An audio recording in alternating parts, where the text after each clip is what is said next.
Welcome back to the Paranormal Classroom, where we take attendance for the unexplained. I'm Amanda. And I'm Lindsay, and we're two teacher moms talking about stuff that freaks us out.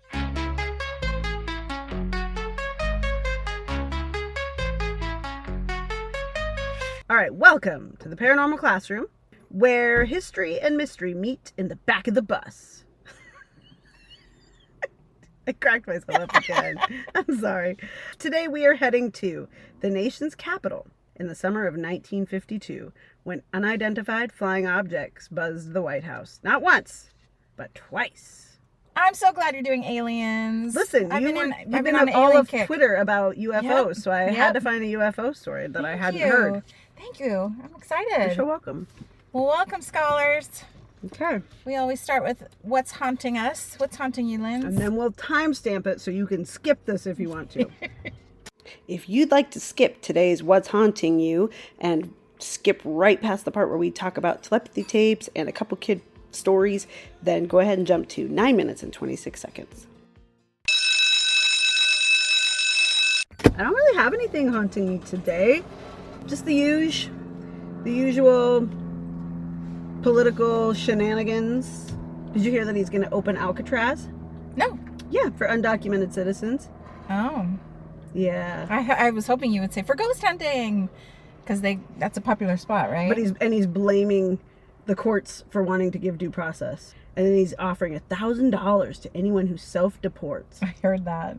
I mean, if $1,000 was all it would take for their lives to be perfectly healthy and happy wherever they came from, they would go. But they never would have come here to begin with, right? Right.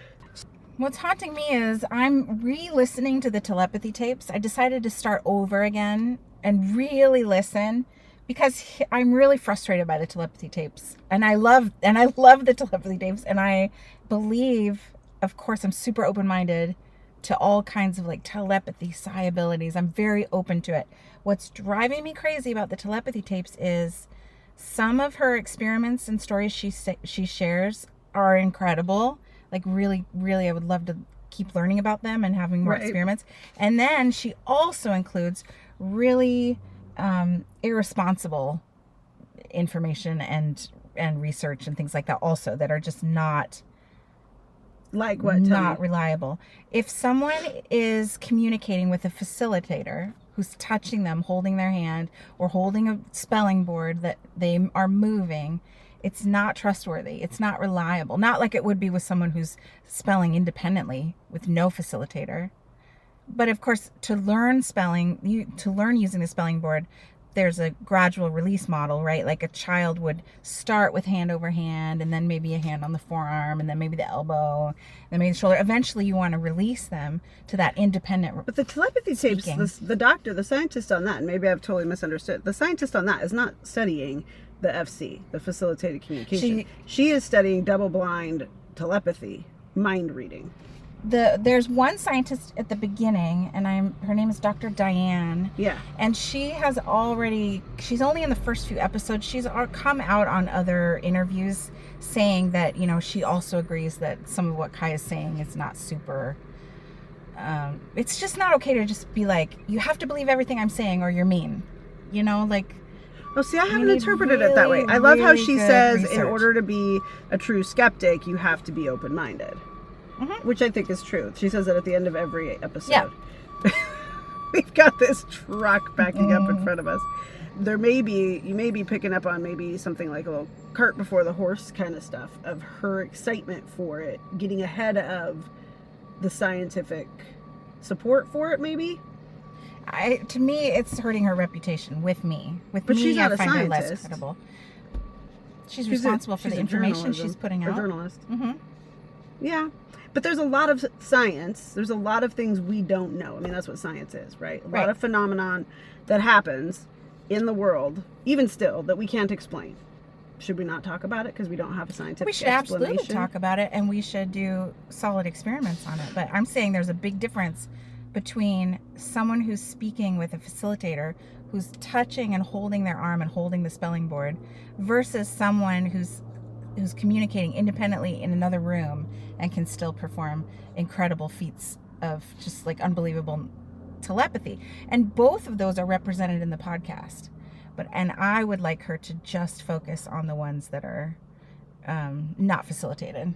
And she doesn't do that. Interesting, So because I haven't even paid attention, because it seemed, I missed something. Because for me, I know they've talked about the FC and the controversy with that, but there's several of those kids that have the spelling board themselves. Yep. There is nobody. Yep. And that's been the ones she's highlighted. To me, those are the ones that I've noticed. She doesn't always clearly say everything about the experiments and things that are being done. I had to go find out that the mom was touching Mia through the videos that she's put on her website. She doesn't explicitly say it. So that to me feels like she's hiding something. Like she knows that this is something that might frustrate a lot of skeptics, and then she purposefully omits it from her Maybe you should ask her. podcast. You should send her a note and I ask. send her questions all the time. Oh, do you?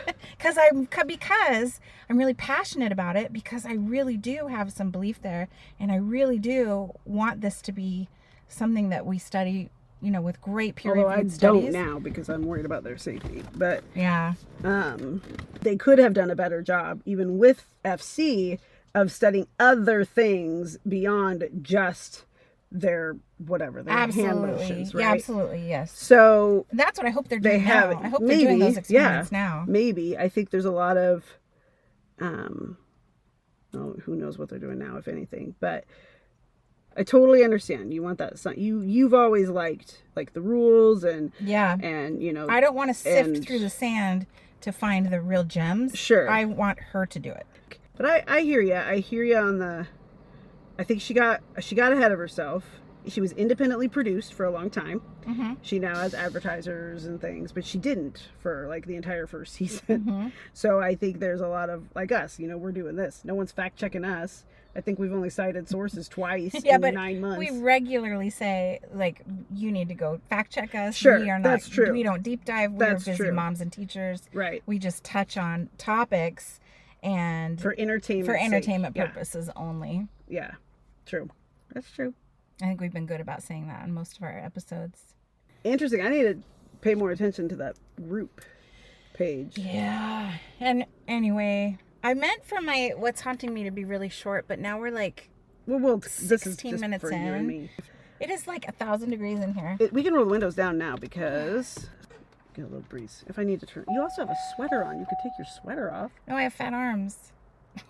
Oh, God, please put away the arms that look exactly like my arms. I don't like my arms. Thing I've I ever like to heard. look at them. I don't like to I understand. display them. I understand. Did I tell you about, we'll call him Devin. Okay. Devin.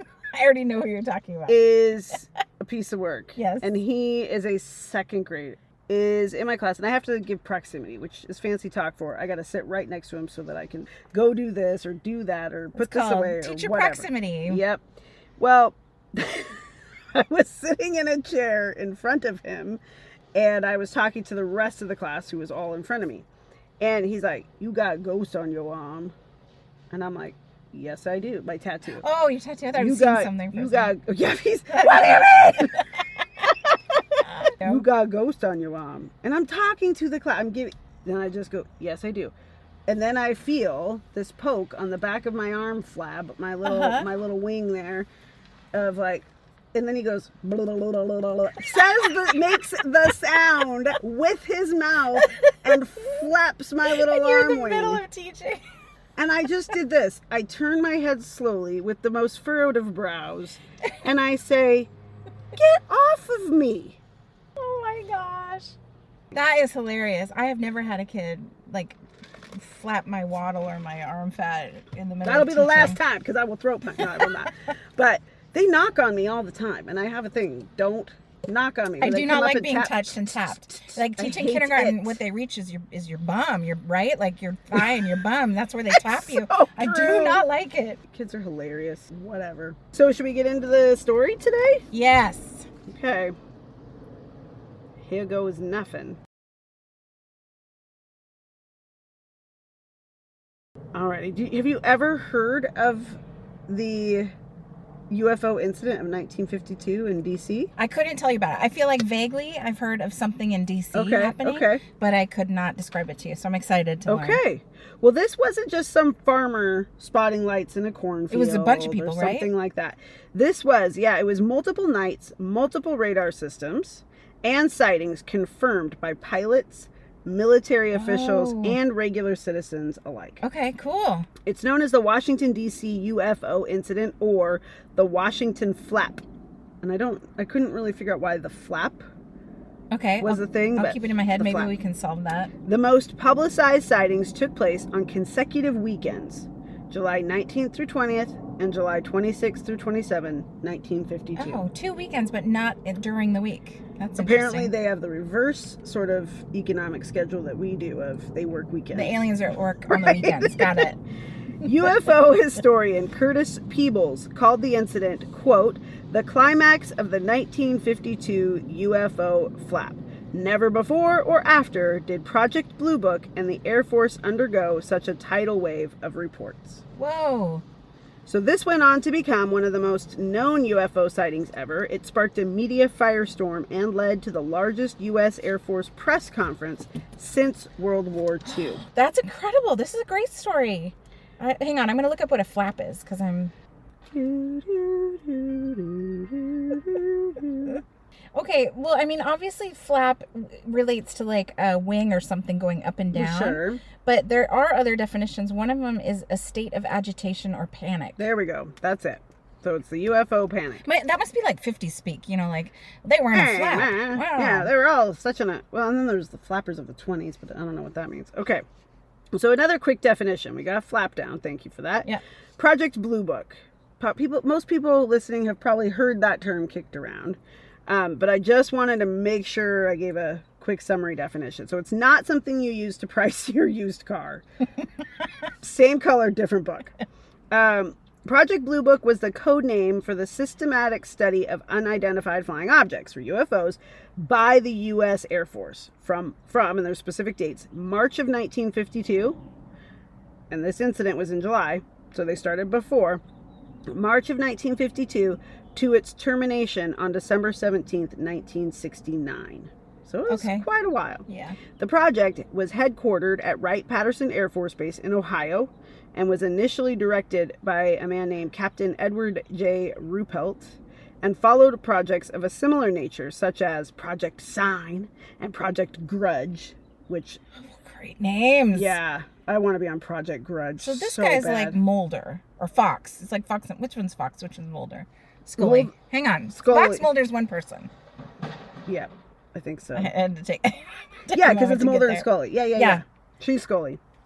This guy's like Fox Mulder. Yeah. Project Blue Book had two goals, namely to determine if UFOs were a threat to national security and to scientifically analyze UFO-related data. Okay. Those were their missions. So the Air Force supplies the following summary of its investigations of the entire Project Blue Book. So just so we know, this is the summary of 17 to 18 years of research in 3 bullet points. 1, no UFO reported, investigated, and evaluated by the Air Force was ever an indication of threat to our national security. Well, that's good. It's also a pretty blanket statement. I guess if it doesn't shoot us in the moment, it wasn't a threat. But in hindsight, it's all hindsight. Turned out they were not a threat. Number 2, there was no evidence submitted to or discovered by the Air Force that sightings categorized as unidentified represented technological developments or principles beyond the range of modern scientific knowledge. So none of this was sci-fi tech from the future that we don't already have. But I hear it as saying it's just that it can't prove that it's not. It just can't prove it. So... That wasn't, no evidence was submitted to or discovered by. So they have no evidence really supposedly. Either way. Although the way it's worded, it's almost like you totally have evidence that it's above beyond what we can do. And number 3, there was no evidence indicating that sightings categorized as unidentified were extraterrestrial vehicles. Okay, but that doesn't say what they are. No, it just says what they aren't. What they aren't. At this point in time. What they do not have proof that they aren't. Right, and it doesn't even mean that they aren't. It's just that they don't have tangible, hard proof, or that they just don't want to share it. Mm-hmm. It might as well be like, there is no evidence to support.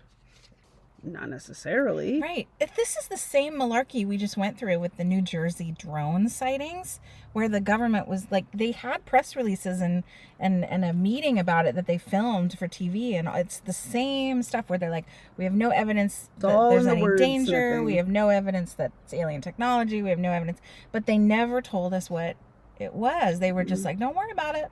Mm-hmm.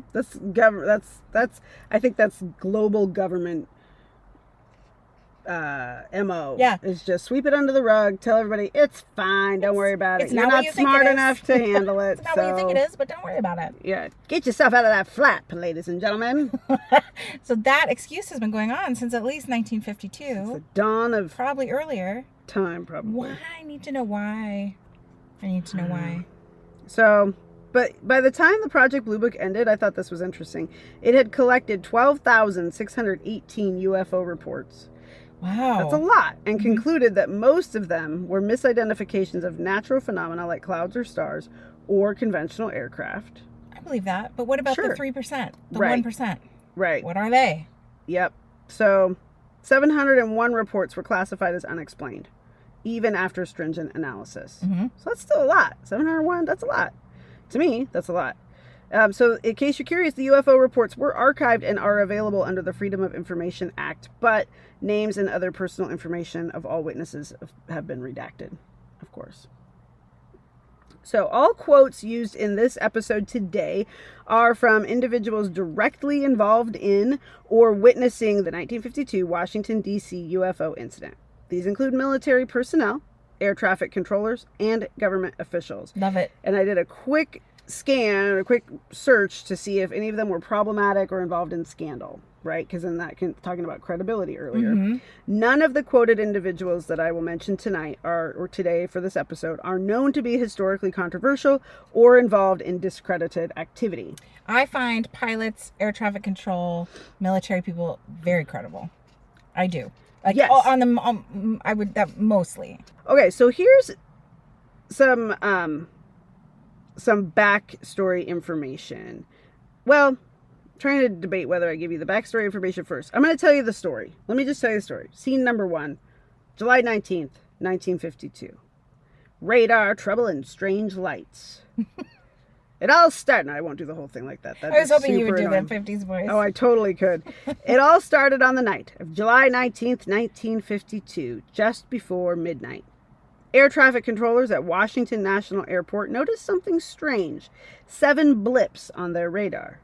These objects didn't behave like normal aircraft. They were too fast, changing direction sharply, hovering one moment and then zooming off the next. I know this story. This is what we see today. Yep. So, not just a glitch. A second radar system at Andrews Air Force Base also picked them up. Where's Andrews Air Force Base? Is it close to Ohio? Well, we're talking, this is Washington, D.C. Oh, right D.C. now. Yeah. Sorry, I had that so Ohio Andrews, one in my is head. that Virginia? Let me look. Oh, Maryland, yeah. So these are all right in really close proximity. Mm-hmm. Okay. Okay, so then that's Andrews Air Force Base sees it as well on their radar system. And meanwhile, a pilot in the area described seeing bright, fast-moving lights overhead. The objects were moving at speeds estimated up to 7,000 miles per hour. Which is, oh yeah, way faster than any aircraft we had at the time, frankly. For reference, the fastest jet back then was an F-86 Sabre. And it topped out at about 685 miles per hour. Oh, wow. Are there any planes today? And those were in a league of their own. Oh, yeah. 7,000 miles an hour? Oh, yeah. Yeah, are you Googling that? Which ones? Because you got to hit, I think that's, what is that, Mach 6? It's Mach 10. Getting ready for Mach 10, 7,000 miles an hour. The jet, there's a jet called the X-43A that goes 7,000 miles an hour. That's some Top Gun stuff right there. I guess. You know, we were talking about getting sick on the Harry Potter ride. I think I would get really sick on one of those jets. Or like the rocket. Like, no, I'm not interested. So one radar operator, Harry Bonds, later said, quote, "We knew immediately that a very strange situation existed. Their movements were completely radical compared to those of ordinary aircraft."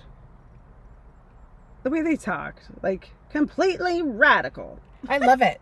You're on so a flap. awesome. You're all in a flap, people. This is radical. Okay. Then later, a week later, on July 26th, the objects returned, once again spotted on radar and seen visually in the skies over D.C., including near the Capitol building and the White House. Restricted airspace, right? This is restricted airspace, Okay. national security level stuff. We've had a major problem lately with military aircraft and commercial aircraft in the D.C. area. Some near misses, an actual hit, right? Mm-hmm. And these are Black Hawk helicopters. It's a very fishy thing that's going on because they're breaking the rules. They're not supposed to be flying in that space. It's long been an understanding and a legal agreement like this is, but of course, like everything else, it's out the window. So it's dangerous, and I'm not super stoked to fly in to Reagan in a couple of months. So I'm sorry. no, it is what it is. I guess I could walk, but I'd have to start now. So this time, the Air Force scrambled some F-94 interceptor jets to investigate. But whenever the jets approached, the objects would vanish from radar and reappear as soon as the jets left. Oh, that's so intelligent. There's total cat and mouse game. Yeah. I love it. So that's a common pattern in UFO reports. One pilot describes chasing a bright light only to have it disappear before he could get close. He actually radioed in, quote, "I saw several bright lights. I was at my top speed and couldn't catch them." Chinkies. Shnikes. Roger. All right, so we're going to back up. This is where we're going to back up a little bit. UFO and UAP sightings. Oh, P.S. Just jump in at any point when you have something that you're twiddling. Okay. UFO and UAP sightings had been making nationwide headlines since 1947, okay, about 5 years earlier, when Kenneth Arnold first reported seeing a group of them soaring over Mount Rainier in Washington. That's in my backyard. UFOs started it all right here in Washington. Because Nice. of course they did. You look at that still- mountain. I'd be coming down from space to see that Oh, sucker. the mountain's gorgeous. We still have sightings all the time around Mount Rainier. In fact, there's a place I was going to take you for one of our please take me, adventures. please take so me. I like to take Lindsay out for her birthday for adventures, and I owe you one for this year. You don't owe me anything, but I would love to go do an I adventure. love doing adventures with you, and I found this guy who has a ranch out that's on right. Mount Rainier. He sounds like a kookaburra kind of dude, but We'll take weapons. Yeah, the experience is you can go out on his property and like stay there, camp there, whatever, and he pretty much guarantees that he's like every night we have sightings. Of So you can UFOs. come, of doing exactly what you're describing, the like crazy. Meanwhile, we're all anti-physics staring at the movements. sky, and the Sasquatch are loping about because nobody's paying attention to them. They're free as birds over there. Oh yeah, I'm down. We Let's can see do it it. all. I love hate to stargazing camp. anyway. But I love stargazing. I think it would be really We fun. could take I just hate to camp. We could just take my truck, take this Okay.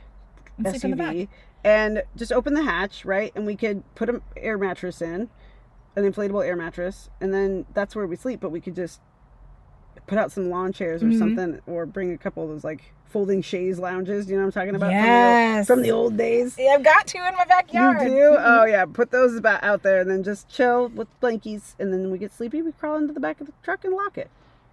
It sounds like a great adventure, doesn't it? And Does. hopefully we would see something. And we could get other people to come with us too. It'd be fun. All right, so the press ran with this 1947 in Mount Rainier in 1947. They ran with the story, and based on Kenneth Arnold's description of their movements, they coined the term. You want me to guess? I need processing time. Okay. That's why I'm not jumping in as much, I 3, think. 2. I'm just kidding. Flying saucers. Flying saucers. That came from right here in our backyard. I love that Wow. so much. So many similar tales followed over the years, including the Roswell crash, just weeks after the Arnold sighting. These are all like in pretty Wow. quick succession, which I had to put together a chronological timeline of all this because I was like, this seems like, whoa. Also, for cultural context, this is very much Cuban Missile Crisis days. I don't know a lot about the Cuban Missile Crisis. So a lot of fear over Fidel Castro sending missiles our way, So and of vice course versa. people are thinking these are Everybody's got their missiles eyes to and the terrifying. sky. Similar mindset as like just post 9/11, when anytime something flew over for a while, we were like, you just kind of had this PTSD response, this jump, like, wait, is that going to stay in the maybe sky? that's why there were so many sightings, because people had their eyes in the sky. If you're not like how often do you really sit and look at the sky? I Right. don't think most of us do. And it becomes a Me Too thing too. Like if a few people, if suddenly it's published in a magazine, which it was, then like a big magazine, it lends credibility, and maybe people, crackpots, of course, are going to come out of the woodwork, but so are people who were worried they were going to be labeled as nuts. They may feel validated to come out. So can I tell you a story real quick? Jump in. I used to live in Las Vegas, and Las Vegas is close to, it's close to Roswell. No, what's the Air Force Base? Area 51. Area 51, but also kind of nearby is Roswell. I think it's like 8 hours. Roswell, New Mexico, and Okay, it's that far. Okay, but there's like a highway that goes along the southwest states there where people have a lot of sightings because there's not a lot of population. There's no light pollution, so people see all kinds of things. And aliens are kind of a thing down there. And you'll be driving, like we go. I love it so much. Oh my gosh! So we would take all these road trips outside of Vegas, and there's not a lot of places to go. It's pretty much desert. It's pretty much desert for 4 hours all the way around Vegas in every direction. But in that 4-hour radius, there's all these teeny tiny little towns, abandoned mining towns. There's neat stuff. But what I was trying to say was there's a lot of people in Nevada, in these tiny towns, who have obsessions with aliens. And it'll be anything from like driving down the road and what else are you gonna do? It's aliens or jackalopes. Yeah, there's not a lot to do down there. But you'll be in a store or something. You stop for gas, you stop to go to a store, you turn a corner around the side of a store, and there's an alien museum. I love it. Just sitting there, just someone's personal collection. Right. And it's absolutely terrifying when you go with your kids and they like walk around a corner and they're met with like 50 aliens packed into a bedroom or something. Oh my gosh. And it just pops up in all these unexpected places, right? So you stop at a restaurant, you stop at a park, you stop at wherever. There's some wackadoos out there. I love it. With a tiny little alien collection. You got to get in where you fit in. And if that's how you're going to make a buck, and you have, it's famous for it right there, right? Area 51 and everything. You might as well capitalize on it. And chances are you have some experiences and you have nothing else. There is a place, I'll tell you, this is like a local thing, that you can't get anywhere near Area 51. You really can't. It's very scary, right? There's people will come out with guns and shoo you away. But there is a small mountain, which is really like a big hill, that has an okay view of Area 51. It's very, very far up, but if you go up that hill, there's no roads or anything. You have to hike out there. You go up the hill, you bring your binoculars, you can see some weird stuff, and you'll find people in Vegas who have done it and have stories of seeing really weird things. Yeah. Well, and the people that go in and out is weird. There's a private plane that brings workers in every day. I think that's weird. It is weird. What are they doing? If there's nothing there, what are we doing? Why so many people hush need to get in and out of there?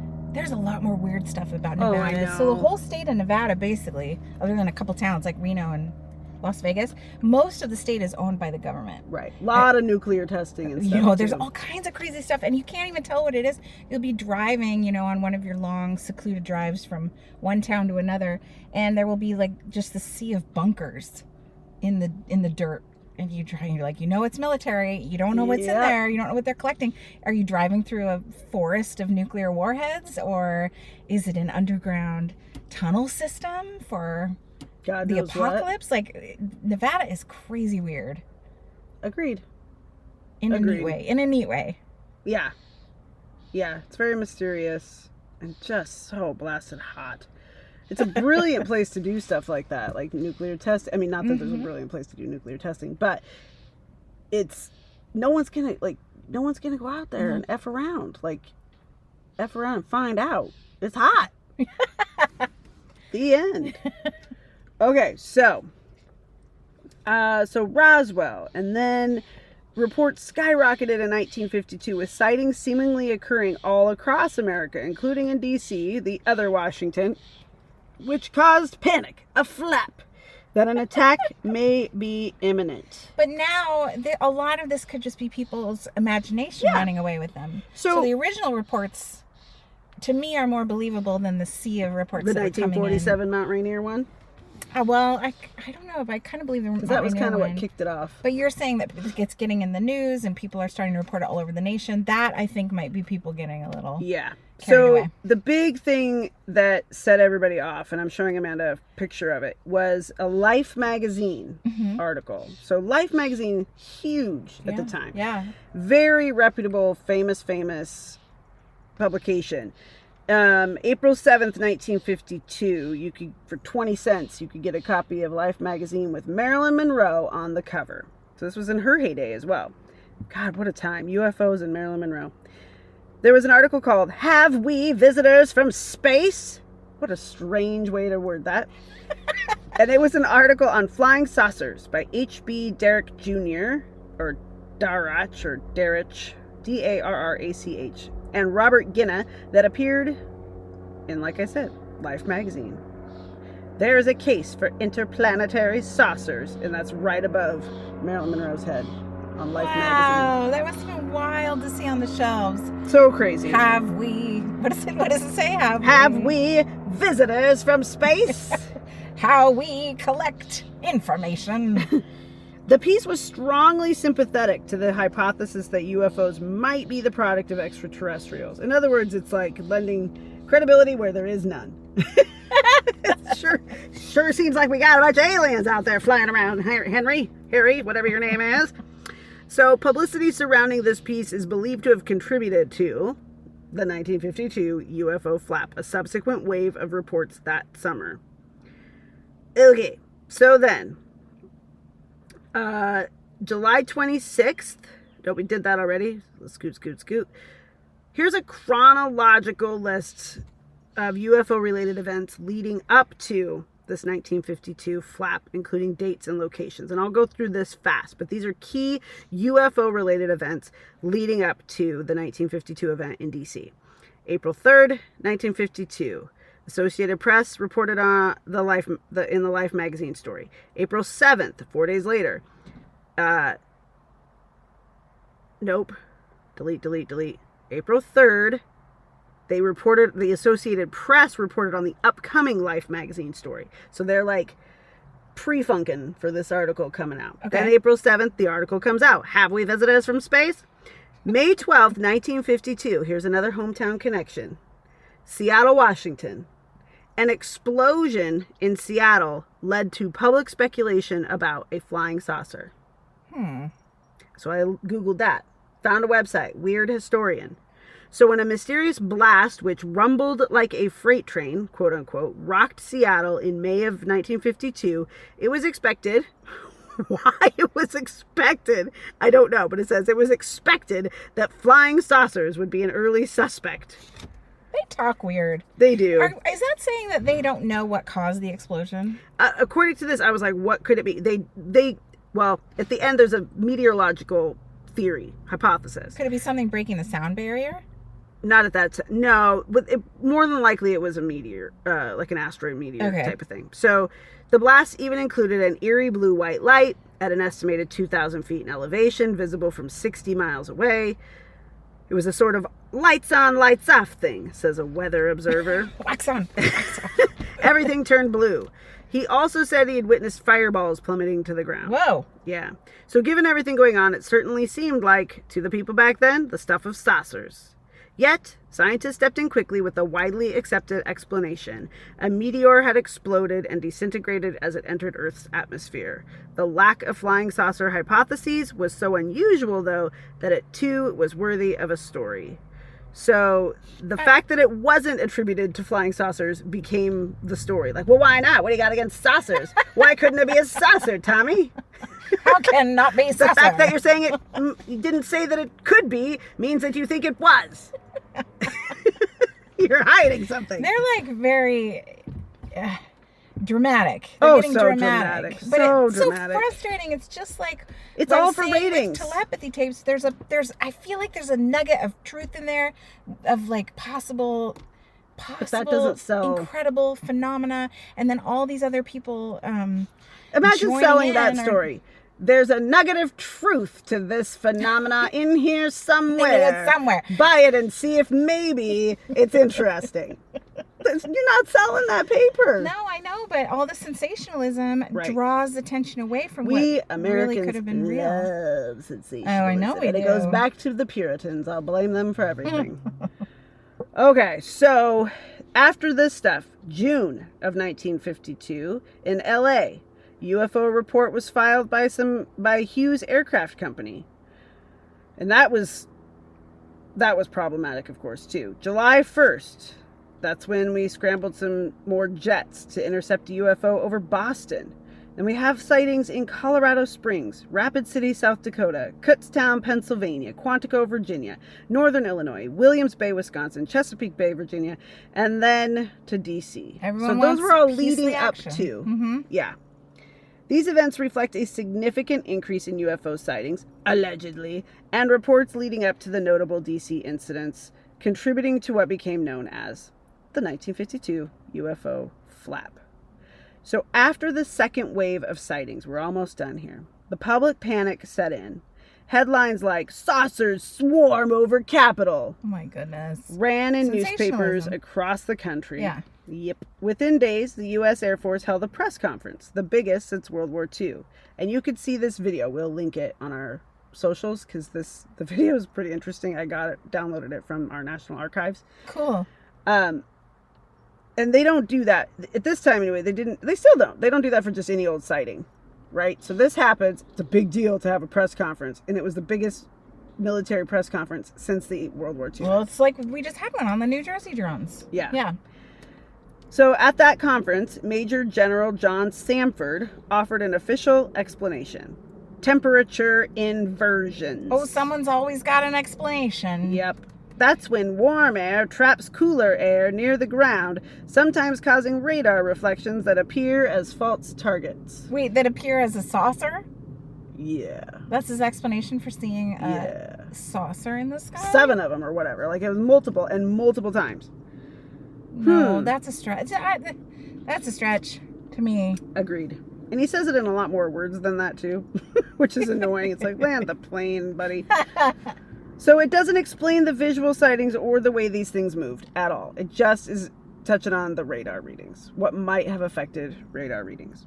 So many experts, including some inside the military, weren't convinced. No, I'm not convinced because you have your data corroborated with sightings from people. So it's not just radar. Right. People are seeing it at the same time. Right. Yeah. No. It's like, well, I answered your question. No, you didn't. Yes, I did. I just answered your question. I mean, we're seeing a lot of that in the media right now. So Answer much. the question that I asked. We're seeing it in Congress, all over the place. No. That's not what I asked. Mm-hmm.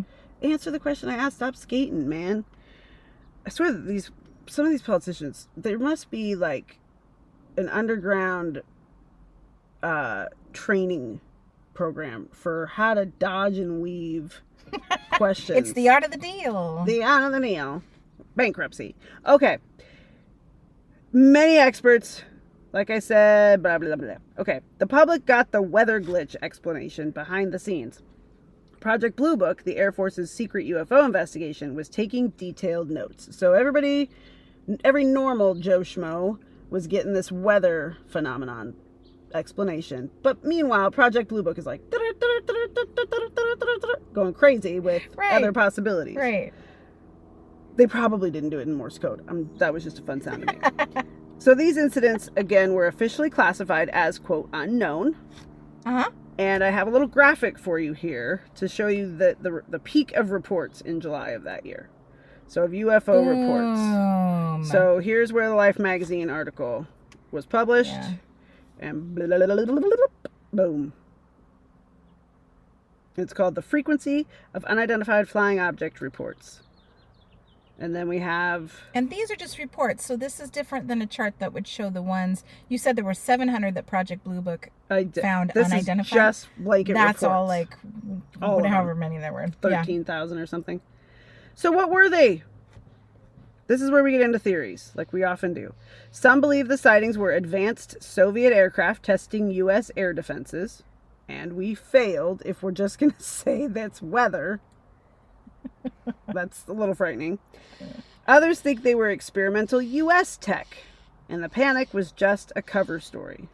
That makes sense to me in the sense that if they're going to be doing, like the government has every right to build things, kind of keep them secret so that it doesn't get out to our adversaries or whatever, and then they can't let that, like, I can see it being. But why confuse your own radar teams, the military radar teams? I guess they're considered normies, like most people. Like, there's probably only a very teeny tiny percentage of people who are allowed to know what's really going on. A very small percentage of people. Yeah, I just feel like you might want to let somebody know. You would think.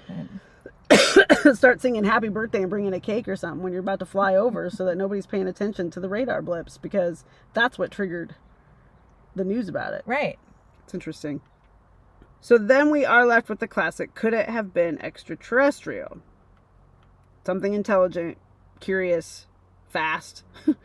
The way these objects reacted to our jets was almost like they were watching us watch them. Mm-hmm. I love that. Some people are scared by that kind of thing. I don't care. Like, I don't care. Come on down. Well, I mean, how long have we had sightings? We've had sightings. We have like petroglyphs of weird things. Exactly. And there are stories of people having scary experiences, but I would say for the most part, nothing scary has really happened to the masses, so I'm not afraid of them. It's kind of like with humans on walking around, right? Like, most of us can go about our everyday just fine. Occasionally one of us victimizes another. Mm-hmm. Well, I'm sure the same as if there's extraterrestrials, I'm sure it's the same for them. Like, most of them are going to be good, and occasionally you're going to get a bad one who wants to run some experiments or do weird sexual things. I don't know. The stories that you hear are vast. Yeah. So, whether you believe it was aliens, a top secret government cover-up, or something we still can't explain, the 1952 DC UFO incident remains one of the most compelling cases of UFOs in American history. It left behind radar data, official reports, but also a whole lot of questions, like they always do. So it definitely earns a spot in, like, weirdest field trips ever, for sure. It's a good one because there's so many witnesses. Those are my favorite kind of stories. Yeah. That really get my curiosity buzzing. Yeah. We could also post on our socials too detailed chronological of names, who they were, where they were, and what they said at the time. So I have quotes from all that time.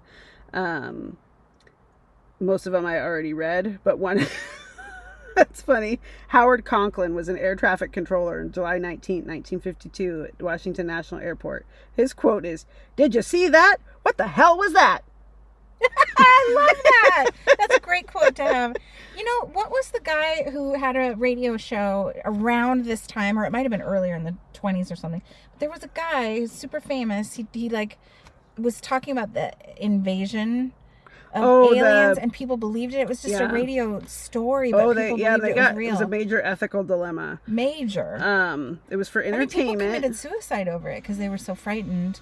They thought that it was really happening. Yeah, it was wild. But what was that called, though? I feel like Google it. There's a lot of podcasts about it, and of course other videos and TV shows and things too.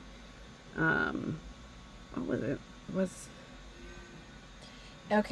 was the War of the Worlds. War of the Worlds was radio drama from 1938, and the radio drama made it sound like it was very real. Like people on the news were like, "This is happening. Take cover. It's a Martian invasion." 1938, and so this is 20 years prior. Narrated by Orson Welles. That's right. An adaptation of H.G. Wells' novel, The War of the Worlds. And they said many times this is a theatrical presentation. Yeah, but if you tune in the middle of it, well, maybe they ignored it, but also if you tune in the middle, I call that a thinning. That is a culling of the dumbasses. We have a sci-fi. I feel the same way now about stuff. We have a sci-fi museum in Seattle. We do? Yeah, well, Mopop. Mopop, and then the EM. Nope, it's all Mopop. Mopop has a sci-fi section, and a long time ago I went and I got to listen to this recording, and if you can only listen to it on YouTube too. Yeah, and if you only listen to, because they don't announce that it's not real super frequently. Like if you catch the right 5-minute chunk, you're not going to know that it's a radio drama. And you had nothing else. There was no other there wasn't TV news where you could like check a different source. It was that radio or nothing. That or Little Orphan Annie on the other channel. And yeah, it was a major ethical moment in broadcast history for sure. A lot has been learned since then. What not to do. Yes. But it was also a brilliant example of Foley art.